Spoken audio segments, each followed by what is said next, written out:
Yan, maraming salamat po, Madam Manolipana. Alam niyo po ba, kaya po ako nandito dahil siyempre nandito po yung aming founder, si Ma'am Malo, founder po ng mga vendors, dahil isa po akong vendors, diba? Nakilala po ako bilang isang manininda na kung saan ako na po ang buhay na magpapatunay sa inyo kung paano po ako natulungan ng founder ng vendor natin na si Ma'am Manolipana.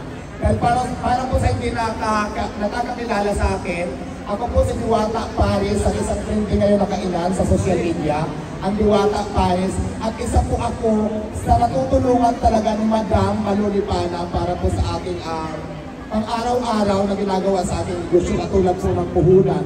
Kaya yung lahat po ng sinabi niya ay legit po talaga, nakakatulong talaga. Kasi po dati ang tindahan ko po ay nag-start lang ako sa Sigarilyo Candy lang. Tapos ngayon po, nasa kalsada lang ako dati. Tapos ngayon may 2 pisto na ako na malalaki. Tapos meron na po ako 10 na franchising ng Diwata Paris. Sa tulong na din po yan ni Madam Manolipana. Kaya po, kinipinto ko sa inyo to dahil para ma-inspire kayo. At dati lang po ako construction worker na kung saan nagsipag lang po talaga ako dahil sa kasipagan ko at sa diskarte sa buhay. Simula po na nagtinda ako, kaya po na-expand po yung tindahan ko. Mayroon na tayong mga franchising ngayon ng Diwata Paris.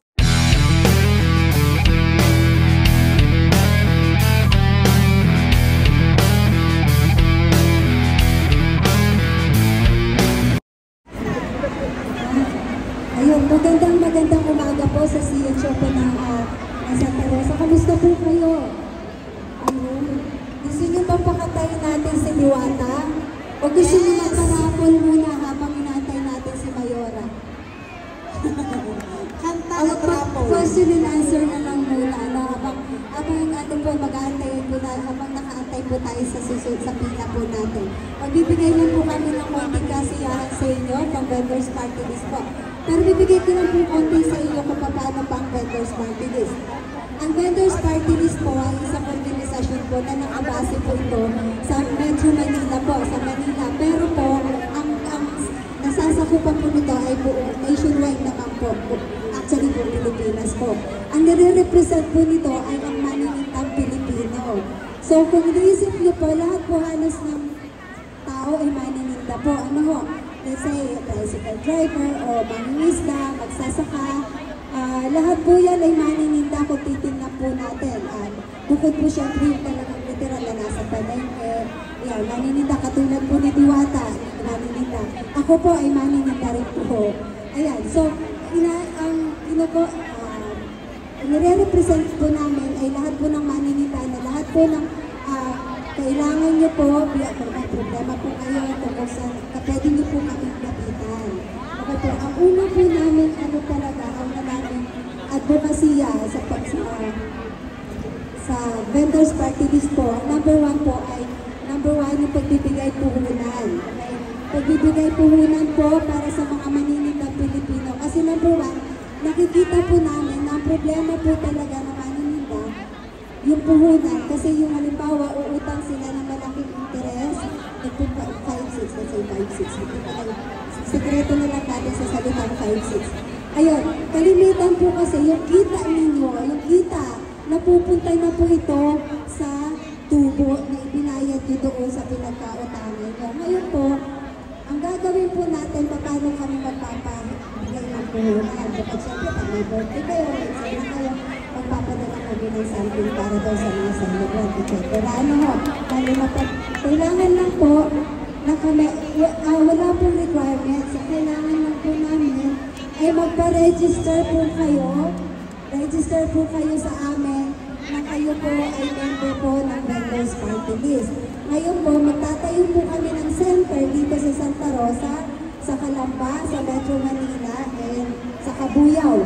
Meron po tayong mga center na ilalagay doon na pag kayo po may ID o may card o member po kayo, anytime po pwede po kayong pumunta sa center para lang po, halimbawa sasabihin nyo, gusto nyo magkape, may gusto kayong pag-usapan, may problema kayo, pwede po kayong lumapit doon at anytime po, pwede nyo pong angkinin yung center na inyo kasi sa ating po budget, samahan po ng maninitang Pilipino po yun.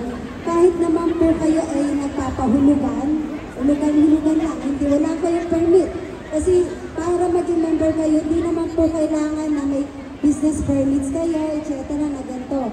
Sa ngayon po, kailangan lang po kayo ay may ID, may registration po dito, bibigyan kayo ng papel, fill-upan nyo lang po yun. Tapos in the future, next year, kayo ay legit na po kayo na member namin. Anytime, pwede kayo pumunta doon sa center na yon at sabihin nyo, taga dito ako, amin to. Kaya pwede po kayo magkape, pwede kayo magkape lahat ng mga problema nyo, pwede nyo po isang gune. Kasi magkakaroon din po tayo, pangalawa nating advokasya ay magkaroon ng legal assistance sa lahat po ng miyembro. So lahat po kayo, pwede po kapag may mga problema po kayo sa legal, pwede po kayo makipag-usap doon sa center na itatayo natin dito po sa Santa Rosa. Pangatlo po, syempre, yung katulad po nito, medical assistance po ng PhilHealth. No? Number 1 po talaga, na mahalaga po na miyembro kayo ng PhilHealth. Napaka-importante nito kasi una, magagamit nyo ito pag hospitalization po sa pa-hospital kayo. Malaking bagay po ito na magkakaroon kayo ng discount na malaki po nababawas sa PhilHealth. Kaya minamandatory namin ang lahat ng miyembro ng vendors party list ay dapat po miyembro din ng PhilHealth. Okay, pang-apat po, makakaroon din po tayo syempre ng scholarship program, magkakaroon din tayo ng syempre ng training at seminar kasi po pag nagbigay kami ng puhunan sa inyo, dapat mag-training po namin kayo kasi dapat po medyo hindi po kayo malulugi. Dapat mapaikot nyo po yung pera. Kasi kung sino po yung nandito na sa Santa Rosa, kaya sinasabi sila, yung magbibigay po sa inyo, taga rito rin po. Hindi po kami. Bibigyan lang po namin sila ng pamimigay din po sa inyo. Ayun. So, yun lang po, kung may mga tanungan po kayo sa mga hindi pa po rehistrado, pwede po kayo magpa-register sa amin, ayan, sa aming mga staff dito sa vendors party list. Magpa-register lang po kayo, may kayo ng form, hindi naman kaagad-agad ninyo ibigay ngayon, in the future, o pwede po natin ipakasuyo sa ating presidente, kay Sir Frias, no? sa Senior Citizens Federation. Pwede nyo rin po ipakisuyo yung ID sa kausapin namin na pwede nyo pong kunin sa kanila yung ID. O pupunta po kami dito para mabigyan po kayo ng ID, para katibayan po na kayo po ay miyembro ng samahan ng maninindang Pilipino ng vendors party list po. Ngayon po, kung may mga tanong pa po kayo, pwede po kayo magtanong. Ngayon, pansamantala, magbibigay muna ng konting kasiyahan. Ano po gusto nyo unahin? Mag-question and answer muna, Misa.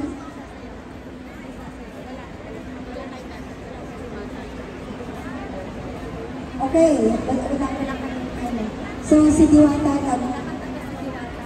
O magpapamigay muna tayo. May mga t-shirt tayo dyan, may merienda po tayo dyan. May tubig, pwede po yun. So ngayon, okay, andito po si Diwata, bibigay ko muna yung microphone kay Diwata. Siya muna yung magbibigay ng Ayan, maraming salamat po, Madam Manolipana. Alam niyo po ba, kaya po ako nandito, dahil siyempre nandito po yung aming founder, si Mama Lo, founder po ng mga vendors, dahil isa po akong vendors, diba? Nakilala po ako bilang isang manininda, na kung saan ako na po ang buhay na magpapatunay sa inyo kung paano po ako natulungan ng founder ng vendor natin na si Mama Manolipana. Dahil para po sa hindi nakakakilala sa akin, ako po si Diwata Paris, ang isang trending ngayon na kainan sa social media, ang Diwata Paris, at isa po ako sa natutulungan talaga ni Madam Manolipana para po sa ating pang-araw-araw na ginagawa sa ating negosyo katulad po ng puhunan. Kaya yung lahat po ng sinabi niya ay legit po talaga, nakakatulong talaga. Kasi po dati ang tindahan ko po ay nag-start lang ako sa Sigarilyo Kindi lang. Tapos ngayon po, nasa kalsada lang ako dati. Tapos ngayon may 2 pisto na ako na malalaki. Tapos meron na po ako 10 na franchising ng Diwata Paris. Sa tulong na din po yan ni Madam Manolipana. Kaya po, ang kinikwento ko sa inyo to dahil para ma-inspire kayo. At dati lang po ako construction worker na kung saan nagsipag lang po talaga ako dahil sa kasipagan ko at sa diskarte sa buhay. Simula po na nagtinda ako, kaya po na-expand po yung tindahan ko. Mayroon na tayong mga franchising ngayon ng Diwata Paris. Sa tulong na din ni Madam. Kaya ako nagpapatunay sa inyo, ang vendor party list po ay samahan ng mga vendor. Kailangan natin talaga ng magiging isang kakampi, talaga na isang kakampi natin ikapagtanggol na nakaupo sa gobyerno katulad po ng vendor party list. Dahil po naranasan ko po i-clearing, nung mga time na nasa kalsada pa ako, kinukuha ko yung gamit ko, nagkakapunta ko yung mga bagong luto ko, nangungutang lang ako dati. Hindi ko na alam kung anong gagawin ko. Kaya